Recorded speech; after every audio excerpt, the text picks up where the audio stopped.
What we have to ask ourselves is this screening for genetic diseases, is it the new eugenics? Are we trying to breed for a particular population or a particular health or breed out disabilities?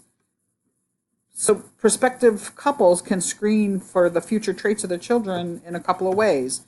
They can look at the background of the egg or sperm donor, or they can actually have the embryos tested for genetic conditions. So they can know whether an embryo tests positive for something like Down syndrome. So is this a good thing? Is this expanded choice good, or is it, trying to develop a perfect, go back to, we talked about Nazi Germany earlier, is it going back to trying to create a perfect race or a perfect community? So some of the critics who oppose selection by prospective parents, they argue that the parent should be forced to accept whatever available embryo or embryos that come along, or maybe we should randomly assign the embryos. Some people say that you shouldn't be doing this at all if there are any babies available for adoption or any children available for adoption. You shouldn't be able to try in vitro fertilization. Should a couple, let's say you have one part of the couple is a Japanese person from Japan and another one is a person from the United States, should they be able to select the embryo or select the gamete, the fertilized egg, that represents who they are, so that if they don't want people to know that they used a surrogate or in vitro fertilization or whatever it is, that, they don't have to if the baby looks enough like they are and they can maintain that illusion. Other people might not want to have a child with disabilities, a child with Down syndrome, or a child with Fragile X, or a child who's going to have or require significant medical intervention throughout their lives. So if they're allowed to do some screening for genetic testing, will this lead them to wanting only perfect babies? I only want blue-eyed, blonde-haired babies. Maybe, maybe not. One of the reasons is that this type of screening is really expensive. It can cost up to $20,000 for testing for genetic diseases, and insurance companies typically don't pay it. So, again, it just brings up another ethical issues. Remember, we talked about dilemmas have more than one side. Again, now we're paying for perfection. We're paying for the lack of disease, but it's very expensive. But even if this test becomes available, what's wrong with couples wanting to have a healthy baby, as healthy as possible? Isn't that what motivates parents, or motivated parents? Isn't that what they should desire? Isn't that why pregnant mothers avoid alcohol and stop smoking and don't do, any drugs, don't engage in, illicit activities? They may exercise, all in an attempt to have a healthy baby. So what's wrong with that? That's a question. That brings us to the issue of designer babies. This is a huge issue. It's connected to the eugenics and biotechnology. That many people believe it's permissible to use the techniques to let infertile couples choose against diseases that the embryos might carry. When clinics pay these young women for their eggs and they fertilize the eggs with a variety of different sperm and they keep records on each embryo created, a couple then can go in and select the embryo that they want, that it's fertilized with a man, and they can pick the photo and read about the person. But critics worry that the traits of these men and women will be selected based on traits that the selecting couple, choose desirable. So they keep this information on these people who have donated eggs and donated sperm. But is it like now we can pick and choose, I want this and I want this and I want this? Is this a slippery slope that we're going to go down? And we've talked about slippery slopes. Critics who are saying this, though, about the embryos, forget about adoption.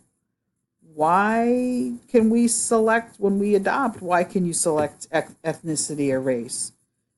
Is it bad when we do it for adoption, or allowable when we do it in adoption, but not allowable when you do it with in vitro fertilization or using a donor egg? What is the difference? Why is the selection by ethnicity and race positive in one regard, but negative in another? In other areas, don't you decide on what you value in others by the social things that you engage in, whether it be where you go out to spend time with friends, whether you join fraternities or sororities in college, wherever it is, you're choosing by the traits of the people. So you do that when you choose a partner for life. You're choosing by the traits. So why shouldn't you be able to choose in your child? And I'm bringing up both sides because, as you can imagine, we're going to have a discussion on some of these topics this week. I did include here a couple of articles that I'd like you to read about designer babies and the ethics of designer babies. So that brings us to the question of, is it time that we should regulate these fertility clinics? Should we ban implantation of sperm or embryos where there are more than 2 births are possible? Should we ban implantation of embryos in women who are over the age of 55 and have rigorous proof, because we've heard stories of people who have lied about their age? Given that this is a very expensive and revenue generating business, it's not likely that's going to happen. But, again, how close are we to this slippery slope, or pushing the limits of what is good and what is appropriate, particularly when you have children's lives at stake here? So we know that being a multiple is not good for the resulting children, that running the risk of having a lifelong disability. We know it's probably not good to be a single, nearly 70-year-old woman who's probably going to die and leave this child an orphan, even if they're, well-to-do. Should we be regulating these clinics? And, there's several ways that we could regulate these clinics. Maybe we say that nobody over the age of 55 is going to be able to have in vitro fertilization, because it is really pretty easy to do it as long as you have the money. Maybe they regulate it in saying that you can't implant more than 1 embryo, and you can't introduce the sperm in ovaries that mature more than 2 eggs. So maybe you say that you can't select gender or embryos except for sex-linked genetic disorders.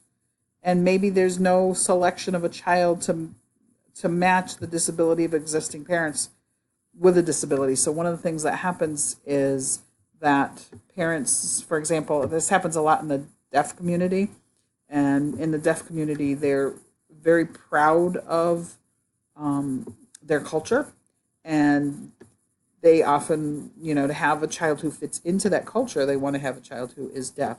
So it's another thing is, you can screen out disabilities, but you can also screen in disabilities. So, preventing either or.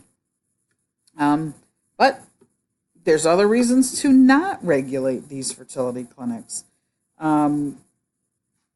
The fact that these were not regulated is the reason that we have this technology to begin with.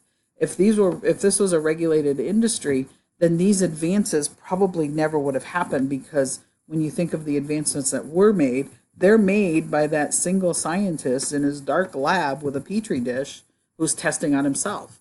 So, where would we be where we are if there was regulation?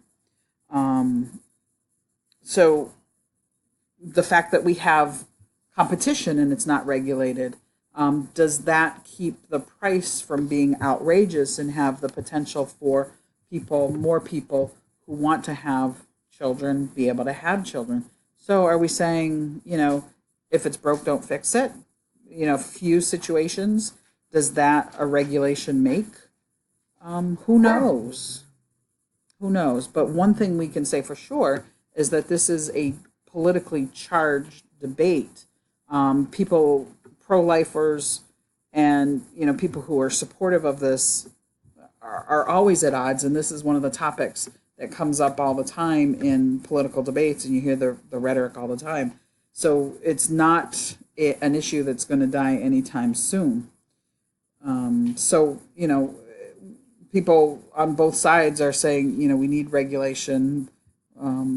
We need to ban women who are 60 from having children and being able to gestate children. But then, what is it that comes next? Do we, ban this process altogether? Should we ban this process? So it's a heated debate. And then the other thing I just wanted to throw in here too is that with these fertility clinics and lack of regulation, they're not overseen by any significant entity. There is the potential for accidents, and there was that one recently, I believe it was in California, where the tanks, the freezer tanks shut off.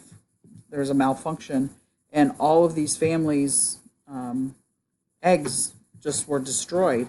So now these women who had all of the potential eggs that they could have retrieved were destroyed. So again, it goes to the ethical issue of this was the destruction of these eggs, but then also the issue of they've lost their potential to have children. Sorry for the interruption. That was my mom calling. My dad is home, so it's all good. So I was talking about the recent fertility clinic that had the accident where all of the frozen embryos thawed. So that leads to the issue that all of these people who were banking on this opportunity to be able to have children, now those embryos are destroyed. So, there are issues, and would something like a more oversight or regulation of that industry, would that have prevented something like that? Or, are there other steps that could be taken to prevent accidents like that? Hopefully, in light of this and the tragedy, because now they have to compensate these people. But again, here we are in the ethical issue of, are we putting a price on a human life, or we're compensating them with money because they lost a child? So that gets into more ethical issues. Isn't this fun? So this is our topic for this week. Please look at the attachments that I put throughout the PowerPoint. I will post a hard copy without the audio so you can access the links that are in the PowerPoint. Check out those articles, and I will post the discussion question for this week soon. Have a great night.